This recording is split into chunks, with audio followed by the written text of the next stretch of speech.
La idea de España en el pensamiento político de Isabel la Católica es el título con que he querido denominar esta intervención mía en la mañana de hoy. España, patria común e indivisible de todos los españoles, esa certeza histórica que algunos se empeñan en negar o que al menos cuestionan, es también, sin duda alguna, protagonista en el reinado de los reyes católicos y de manera muy preferente en el pensamiento político de la reina Isabel. No pretendo con esta ponencia recuperar una visión más propia de la historiografía de otros tiempos o meramente laudatoria o hagiográfica. Ustedes conocen muy bien que hay una serie de evidencias que marcan el reinado isabelino y que constituyen los fundamentos de una identidad, una manera de entender y de comprender el gobierno y la sociedad, de entender una realidad común y diversa que emerge bajo el reinado de los Reyes Católicos. Un acercamiento, en definitiva, a la idea que de España tenía la reina Isabel, pues fue ella, en definitiva, la vertebradora de un proyecto que dejaba de ser lamento literario para transformarse en política de futuro. Y debemos preguntarnos cuál era el concepto que existía de España, si es que existía tal concepto durante la Edad Media. Y es que, efectivamente, durante el periodo medieval, la idea de España había estado presente, no solamente como una entidad meramente geográfica, sino como una auténtica realidad, una comunidad histórica, religiosa y cultural que confería a sus miembros, evidentemente, vínculos de identidad y de solidaridad. El avance hacia el sur de los diferentes reinos hispánicos no se había expresado solamente como el deseo de incrementar dominios, sino como la voluntad de recuperar y devolver a su ser cristiano las tierras irredentas que un día fueron arrebatadas por la invasión musulmana. Esta idea se perfila tan solo 43 años después del desastre del 711. El autor de la Crónica mozárabe del año 754 se duele ya por la pérdida de España. Esa conciencia no se va a perder en ningún momento porque 3 siglos más tarde y en un lugar aparentemente remoto de nuestra geografía, los obispos García de Aragón y Raimundo de Roda, en el año 1080, afirman en una carta de acuerdo: «Cristiana religión expulsa ex nostra patria, invadente impia Ismaelitarum Hispania, destructis sedibus captivata patria». Esa idea de la patria perdida, de la patria ocupada, de la patria que había que recuperar. Y así, ese sentimiento de pertenencia común pervive en textos latinos como los del Tudense, como los del arzobispo toledano don Rodrigo Ximénez de Rada o en la Crónica General de Alfonso X el Sabio, pero también en textos aragoneses como la Crónica del rey Pedro IV o hasta en el mismísimo Fuero General de Navarra, en las Crónicas de López de Ayala y en muchos textos de carácter histórico y literario. Cada uno de los reinos surgidos en pugna con la invasión islámica había desarrollado una personalidad jurídica e institucional, pero nunca se había olvidado el sentimiento colectivo de formar parte de una comunidad hispánica, un hecho diferenciador sin duda respecto a otras realidades, tanto en la Europa cristiana como frente al Andalus. Por ello, si lo perdido había sido toda España, si lo que había de recuperarse era España, es evidente que el fin de ese proceso de reconquista se concibiera de modo que aludiese a la total restauración de aquella, ya que, en efecto, desde la historiografía del rey Alfonso III, en el que por primera vez se expresa una conciencia de totalidad peninsular, ese objeto o fin de la reconquista concentra en una fórmula que se conserva durante toda la Edad Media y que va pasando de una tierra a otra y que no es sino la idea de la salvación de España. La conciencia de esa España, todavía no existente como vertebración institucional, subsiste durante los tiempos medievales con absoluta independencia de que existan varios reyes reinando sobre el espacio geográfico de la misma. Esa independencia del sentimiento unitario de España respecto a que exista o no una unidad de poder político es un hecho que yo considero ciertamente peculiar en nuestra historia. En realidad, la existencia de una realeza múltiple no va en detrimento, ni mucho menos, de la idea de una sola patria común, puesto que España y su concepto como tal creo que sale obviamente fortalecida en esta hipotética diversidad. Desde la múltiple dispersión inicial del siglo VIII, nuestro suelo había llegado a la segunda mitad del siglo XV con un número limitado de entidades políticas y territoriales cuyo destino histórico era encontrarse para recuperar la vieja unidad perdida. Isabel y Fernando son conscientes de esta pulsión de los tiempos y soñarán que su descendencia pueda heredar, por fin unida, la vieja piel de toro. La gran obra de los Reyes Católicos, por tanto, tiene un sentido de restablecimiento, de restauración. No es la realización de una cosa nueva, sino la paciente labor de reunir las partes que, tras romanos y visigodos, habían quedado dispersas. Es el momento de terminar con los últimos enclaves musulmanes para recuperar un solar común que va más allá de los reinos existentes de Castilla, de Aragón, de Navarra o Portugal y que siempre se había llamado España.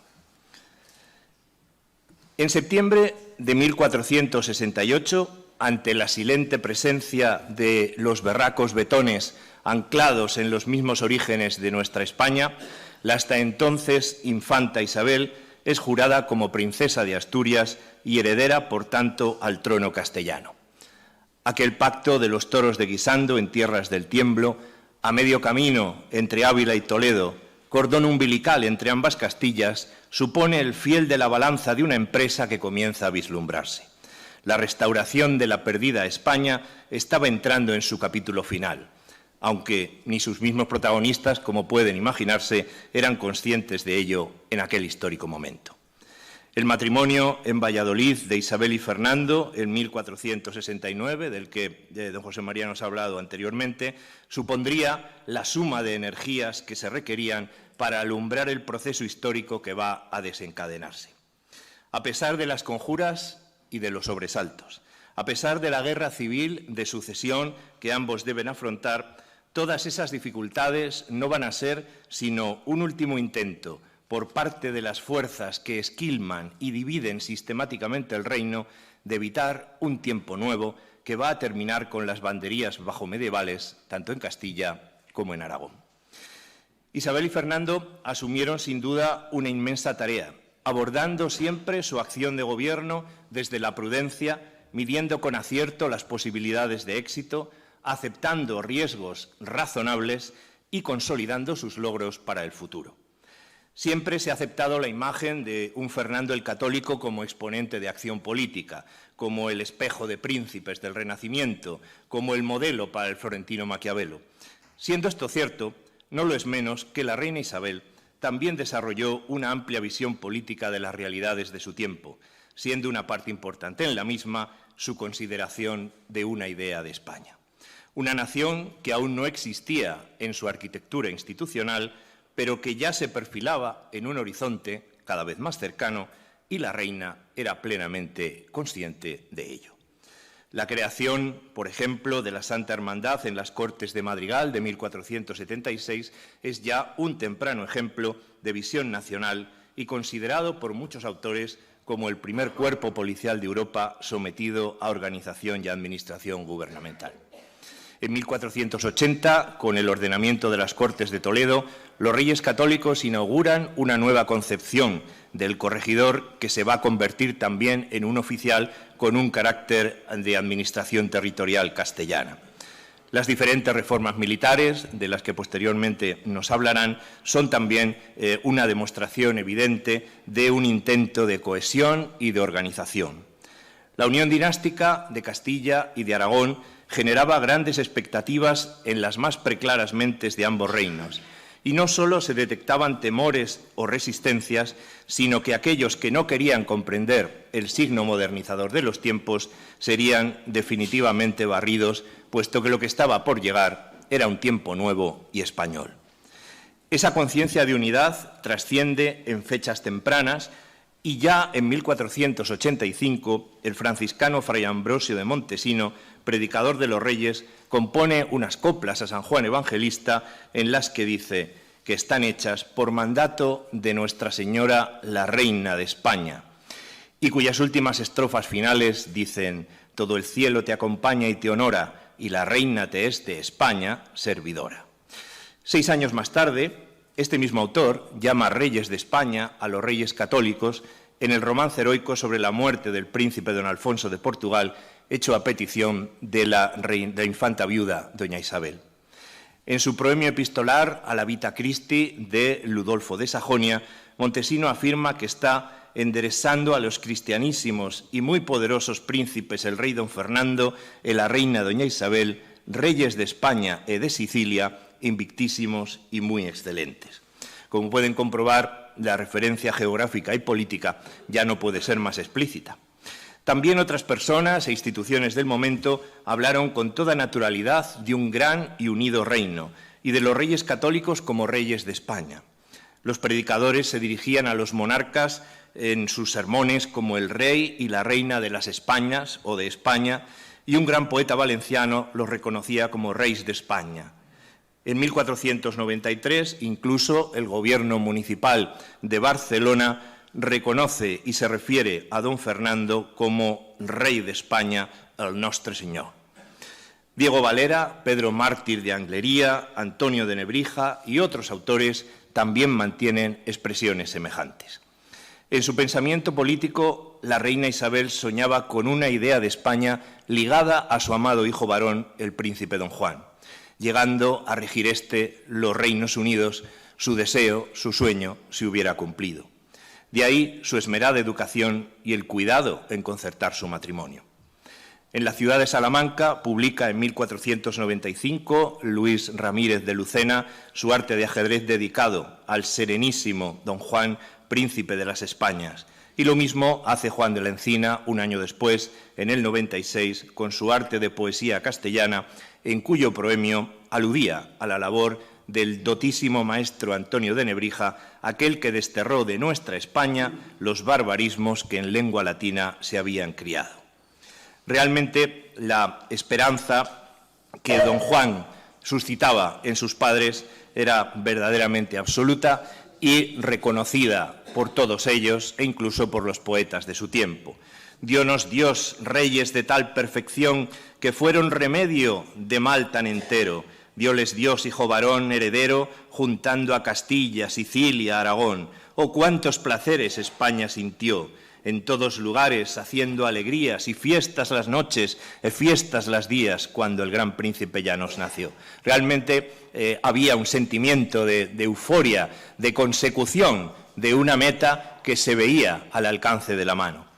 Pero Salamanca, de la que era señor, como tuvimos oportunidad de conocer el mes de noviembre pasado, los miembros del capítulo, fue también, para desconsuelo de todos, el lugar donde en 1497 esa airada y manriqueña muerte vino a llamar al príncipe don Juan, quebrándose la esperanza soñada y trocando el júbilo nupcial por llantos y luto en esa triste España sin ventura cantada por Juan de la Encina.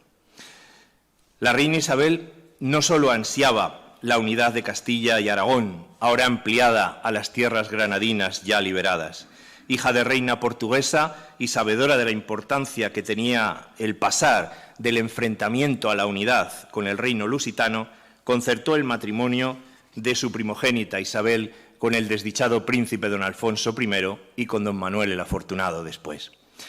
Ahora, esa España soñada podía abarcar la vieja piel de toro en su conjunto, una hermosa visión ibérica del Mediterráneo al Atlántico, y que incluso era secundada por el propio pontífice Alejandro VI. En efecto, cuando el Papa concede a Isabel y Fernando el título de Reyes Católicos en 1496, se pensó entonces en el entorno pontificio que dicho título fuera el de Reyes de las Españas Católicos. Y fue precisamente la reacción del representante portugués, el embajador del rey don Manuel, el que frenó esta denominación completa porque entendía que lesionaba los derechos de su señor al considerarse él también, y con él el reino portugués, parte de esas Españas que trataban de reconstruirse. Evidentemente, Al final, la denominación, como ustedes saben, es la de los Reyes Católicos, que, por otra parte, adquiere una significación mucho más universal y menos territorial, si queremos, pero de esta manera no se colisionaba con los intereses y la sensibilidad de la Corte de Lisboa. Pero la divina providencia, como sabemos, tiene sus razones y la Corte castellana se volvió a teñir de luto, tanto por la hija de los reyes, Isabel, como por su nieto, Miguel de la Paz, sin que ninguno de los dos hubiera podido cumplir con ese destino soñado de regir una España unida. El nuevo matrimonio del rey don Manuel con la infanta doña María dejaba una ventana abierta a la esperanza y una posibilidad de que llegaría a hacerse realidad muchas décadas después, como hemos escuchado en la intervención anterior, en la persona de Felipe II. La unidad debía lograrse a toda costa, pero esta iba a revestir otra forma diferente a la prevista: diversidad territorial, pues la monarquía tenía dominios y componentes variados. En la intitulación de los Reyes Católicos, los reinos de la Corona de Castilla y los de Aragón se enumeran uno tras otro en rigurosa alternancia, en la idea de una concepción pluralista del Estado, justaponiendo los reinos sin fundirlos. Sin duda alguna, todo esto parece que proviene de un concepto organicista del mundo de la filosofía política cristiana, del mundo medieval, y evidentemente con independencia de la unión dinástica y de la concepción de lo que había de ser el reino, según lo entendían los propios reyes católicos. Quisiera, en esta mi ponencia, evocar las esclarecedoras palabras de Antonio de Nebrija en el prólogo en el que a la reina Isabel la Católica le dedica su gramática de la lengua castellana. Y dice así: «Reina y señora natural de España en las islas de nuestro mar». En su gloriosa gramática también dice: «Y así creció la lengua castellana hasta la monarquía e paz de que gozamos, primeramente por la bondad e providencia divina, después por la industria e trabajo e inteligencia de vuestra real majestad, e la fortuna e buena dicha de la cual los miembros e pedazos de España que estaban por muchas partes derramados se reduxeron e ayuntaron en un cuerpo e unidad de reino, la forma e trabazón del cual así está ordenada que muchos siglos, injuria de tiempos, no la podrán romper ni desatar». Nebrija observa con claridad que ha alcanzado la unidad que se llevaba esperando siglos y que ya no se puede romper. El reino se concibe como un organismo social y territorial, pues los territorios que lo componen son los que forman el cuerpo y no puede haber un reino sin territorios y carece de sentido y finalidad los territorios fuera del reino. Y voy a concluir afirmando que la reina Isabel, como tuve la oportunidad de proclamar en mi salmantino elogio a la reina, que este capítulo y esta academia tuvieron a bien encomendarme, es madre de una idea de España muy anterior al siglo XVIII y a las Cortes de Cádiz. Porque frente a los negacionistas de la más antigua realidad de España, frente a los que hacen mofa de nuestros símbolos nacionales, frente a quienes pretenden manipular la historia y envenenar las conciencias, frente a todos ellos se alza imponente la idea isabelina en la que bajo el signo redentor de la cruz y la sabia guía de la corona se ensamblaron pueblos y gentes, unidos hacia el futuro con los tesoros de la fe y de la lengua castellana, siempre compañera del imperio en la acertada expresión de Nebrija. Esta es la huella luminosa de Isabel, su idea para la España del futuro, una conciencia moral de gobierno ejercida por una soberana verdaderamente católica y virtuosa, que fue capaz de acabar con las banderías de los grandes, de culminar la liberación del suelo patrio, de reformar el clero, de amparar a los menesterosos, de asentar la justicia, de rodearse de los mejores y no de los más poderosos, de abrir las rutas del mar, de proteger las artes y la cultura y de organizar una sabia política matrimonial para incardinar un sueño que trascendiera a Castilla y Aragón para alzar el vuelo majestuoso de algo mucho más grande, de España, el imperio que sería realidad pujante y vigorosa en el concierto de los reinos europeos durante la Edad Moderna. Muchas gracias.